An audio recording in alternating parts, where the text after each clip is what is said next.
ఈనాడులో ఆంధ్రప్రదేశ్కి సంబంధించి ఎన్నికల వ్యూహకర్త ప్రశాంత్ కిషోర్ ఒక 4 రోజుల క్రితం చేసిన ప్రసంగాన్ని మళ్ళొకసారి ఈనాడు పత్రిక పరిచింది. అలాగే వెలుగొండకు సంబంధించి మరొక ఏడుపుకొట్టు వార్తను బ్యానర్గా ఇచ్చారు. నిజానికి ఈనాడు రామోజీరావు గారికి ఏమైంది అసలు అర్థమే కావట్లేదు. ఈ వయసులో ఇంత అప్రతిష్ట పాలు కావాలా, ఇంత నీచమైన కథనాలు రాయాలా? వెలుగొండ అనేది ఓ సంబరం, చక్కగా 2 టనెల్ పూర్తయ్యాయి, సాగర్ అంతా రెడీగా ఉంది, అవన్నీ కూడా వరద వస్తే నీళ్ళు వస్తాయి.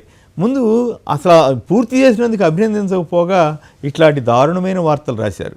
సో అది జనం గమనిస్తున్నారు. ఎందుకు దానికి కారణం ఒకటే, ఆ మార్కాపురం, ఎర్రగొండపాలెం, అట్లాగే గిద్దలూరు, అలాగే మన ప్రకాశం జిల్లాలోని కొన్ని నియోజకవర్గాలు, ఉదయగిరి నెల్లూరు జిల్లాలోది, బద్వేలు, ఇవి అన్ని చోట్ల కనిగిరి, ఇటువంటి కరువు పీడిత ప్రాంతాలకి ఇది ఒక వరప్రదాయనిగా మారబోతున్నటువంటి వెలుగొండ స్కీమ్ని ఒక దశకు తీసుకొస్తే శభాషాన్ని మెచ్చుకోవాల్సింది పోయి ఈ రకమైన వెలికొండంత అంటూ ఏదో రాశారు. వెలికొండంత పెండింగ్ ఉందంట. అది వార్త అండి. ఇవాళ మళ్ళీ తర్వాత రాసుకోవచ్చు కదా, ఒకవేళ ఇవి ఉన్నాయి, ఈ పార్ట్ ఉంది, ఈ పార్ట్ ఉంది. సరే, ఆ రకంగా అది రోజువారీ ఏడుపుకొట్టు వార్తలో భాగంగా రాశారు. ఇక ప్రశాంత్ కిషోర్ది కూడా చూస్తే చాలా ఆశ్చర్యంగా ఉంటుంది. అది రాయటంలోనే కుట్ర కనపడతా ఉంది. 4 రోజుల క్రితం జరిగిన ప్రసంగాన్ని 4 రోజుల తర్వాత ఎప్పుడైనా ఈనాడులో రాస్తారండి? ఇవాళ రాశారంటేనే వాళ్ళ కుట్ర. అసలు మరి ఎక్స్ప్రెస్ వాళ్ళు కూడా ఎందుకో మరి తెలుగుదేశంతో మ్యాచ్ ఫిక్సింగో లేక ఇంకే వేరే రామోజీరావుతో మ్యాచ్ ఫిక్సింగో తెలియదు కానీ, బట్ ఏపీ రాజకీయాల మీద హైదరాబాద్లో వాళ్ళు ఎందుకు పెట్టారో తెలీదు. ఆ మీటింగ్లోకి వచ్చి ప్రశాంత్ కిషోర్ అన్ని పరస్పర విరుద్ధమైనటువంటి విషయాలు మాట్లాడాడు. దాంట్లో కూడా చాలా క్లాస్ వార్ అంటే కుదరదంట. మరి అంతేకాకుండా చాలా విచిత్రంగా కేంద్రంలో బీజేపీకి అనేక అంశాల్లో జగన్ బేషరతుగా మద్దతు ఇచ్చారు. మరి చంద్రబాబు చేసింది ఏంటి? 2014-19 వరకు 18 వరకు ఆయన పూర్తిగా భాగస్వామి కదా. ఆ తర్వాత ఇప్పుడు అసలు పాకులాడుతున్నాడు కదా. మరి అప్పుడు ఆయనకి నష్టం జరగదా? మరి చాలా విచిత్రంగా ఉంది వాదన. బీజేపీ తరఫున ఎందుకు తాపత్రయపడుతున్నాడు చంద్రబాబు గారు? మరి దాని గురించి కూడా చెప్పాలి కదా. రైట్, ఉచితాల వల్ల నష్టం జరుగుతుందని అన్నాడు. ఉచితాలు ఇమ్మని చెప్పిందే ప్రశాంత్ కిషోర్ కదా. అంటే అబద్ధాలు చెప్పావా? జనాన్ని మోసం చేయాలనుకున్నావా? ఆయన అయినా కూడా జగన్ గారు పట్టుబట్టి వాటిని అమలు చేశాడు. అమలు చేస్తే ఇప్పుడు నువ్వు మెచ్చుకోకపోగా నువ్వు కూడా ఏడుస్తావేంది? ఈ గోలైంది? పోనీ రైట్, అది తప్పు అయితే చంద్రబాబు గారు ఇంకా అంతకంటే ఎక్కువ ఇస్తానంటున్నాడు కదా, 3 రెట్లు ఎక్కువ ఇస్తానంటున్నాడు కదా.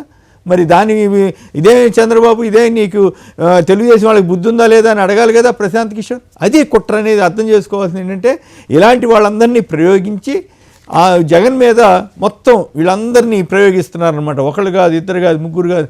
అంటే ఇంతమంది వచ్చినా కూడా జగన్ అంత బలవంతుడిగా ఉండబట్టే రామోజీరావు గారు, రాధాకృష్ణ గారు, షర్మిల గారు, సునీత గారు, పవన్ కళ్యాణ్, ఇప్పుడు ప్రశాంత్ కిషోర్, వీళ్ళందరూ వచ్చి ఒకేసారి దాడి చేయటం అనేది చాలా దుర్మార్గం అయినప్పటికీ కూడా రాజకీయాల్లో ఇలాంటివి జరుగుతూ ఉంటాయి.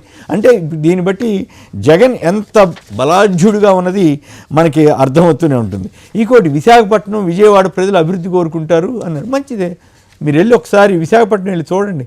ఎంత బ్రహ్మాండంగా రోడ్లు అవన్నీ డెవలప్ అయినాయి. అక్కడ డేటా సెంటర్ ఎట్లా వస్తూ ఉంది, ఇన్ఫోసిస్ ఎట్లా వచ్చింది, పక్కనే అచ్యుతాపురం సెజ్లోకి కొత్త పరిశ్రమలు ఎలా వచ్చినాయి, మొత్తం ఇవన్నీ వెళ్ళి చూస్తే కదా నువ్వు.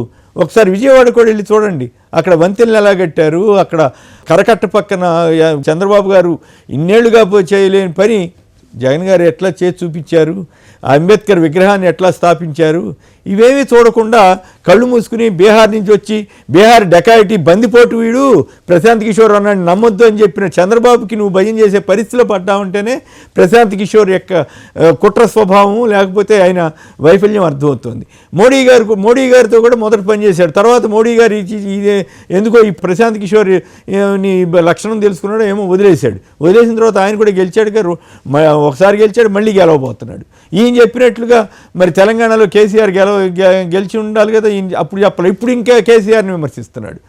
కేసీఆర్ కంటే రేవంత్ రెడ్డి కాంగ్రెస్ పార్టీ వాళ్ళు ఇంకెక్కువ హామీలు ఇచ్చారు కదా, మరి అవి సమ్మగా ఉన్నాయా? సో ప్రశాంత్ కిషోర్ని అడ్డం పెట్టుకుని ఈనాడు రామోజీరావు గారు ఆంధ్రప్రదేశ్ మీద విషం చెమ్మటానికి ప్రయత్నిస్తున్నారు. పచ్చి అబద్ధాలు ప్రచారం చేస్తున్నారు. కాబట్టి ప్రజలెవరు వీటిని నమ్మాల్సిన అవసరం కూడా లేదు. ఇలాంటి బోగస్ మాటలని ప్రశాంత్ కిషోర్ అసలు సంబంధం లేకుండా ఎప్పుడో సర్వేలు మానేసుకున్న ఆయన చెప్పిన మాటల్ని 4 రోజుల తర్వాత ఈనాడు వాళ్ళు ప్రచురించారంటేనే దాని అర్థం జనాన్ని మోసం చేయటం. కాబట్టి ప్రజలెవరు వీటిని నమ్మరు, నమ్మబోరు.